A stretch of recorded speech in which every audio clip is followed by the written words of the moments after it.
Hello, I'm Dr. John Oyston, and welcome to this presentation, which is an update about vaping in Canada. I can't fit everything into this 5 minutes, so the full text is on my blog. Basically, Health Canada has produced lots of fine words about vaping and cigarette smoking, but less action. Our Associate Minister of Health, Caroline Bennett, has said, vaping products offer the 3.8 million Canadians who smoke a less harmful source of nicotine than tobacco products, and they do help people to stop smoking. Canada actually has quite a good tobacco strategy. It acknowledges that 48,000 Canadians die from tobacco-related disease every year and has a target of decreasing the prevalence of tobacco use from 8% to 5% by 2035. This includes giving people who smoke access to less harmful options that will help to reduce their health risks and possibly save lives. They want to help Canadians to quit tobacco for providing information on and access to less harmful sources of nicotine.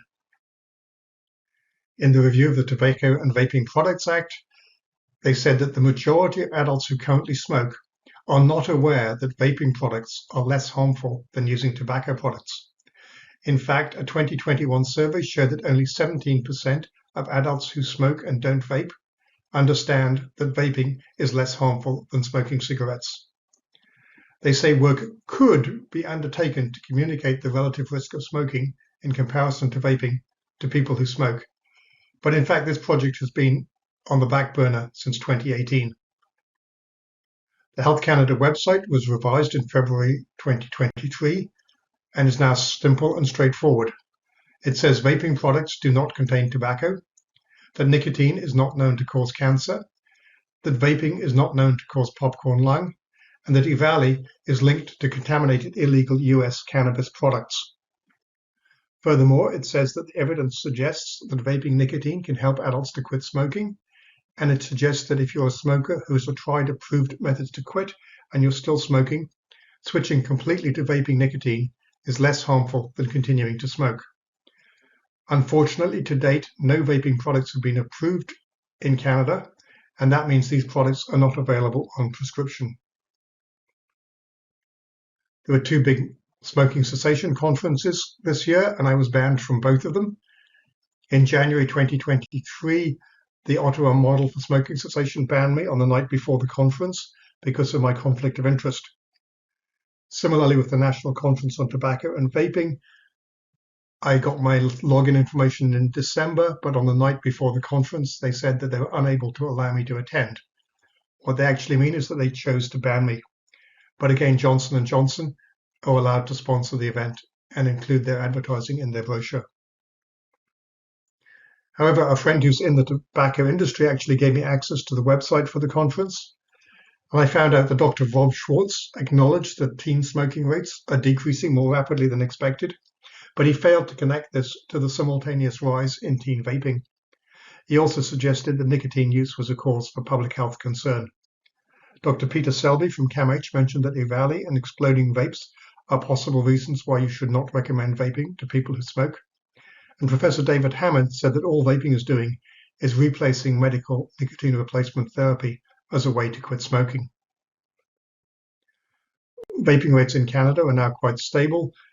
In the latest study, over 87% of Canadians aged 15 to 19 hadn't vaped even once in the month prior to the survey. And smoking rates are at historical low levels.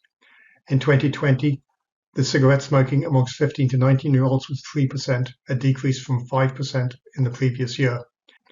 The gateway effect has not been validated by evidence. Vaping products are reducing smoking at accelerated rates beyond the predicted trends.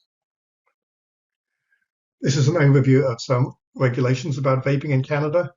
There's a federal minimum age of 18, but some provinces it's 19 and PEI it's 21.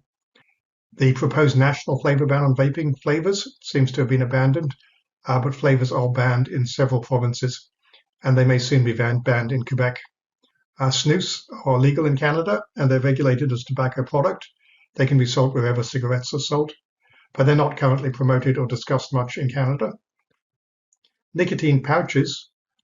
This is curious. Health Canada calls them buccal nicotine, No nicotine pouches are authorized in Canada, and the Health Canada website says that unauthorized nicotine buccal pouches may pose serious health risks. This information seems outdated and exaggerated. Heated tobacco products are available under the same regulations as cigarettes, but they're not widely promoted or readily available in Canada. In conclusion, Health Canada needs to urgently create a public information campaign to correct the widespread misinformation about the relative risks of smoking and vaping. Every month that they delay, 4,000 Canadians die, and these are people who could save their own lives if they knew about safer alternative sources of nicotine. Thank you for your attention. The full version with references and links is available at oyston.com/blog/Canada2023. My email address is johnpoyston@gmail.com.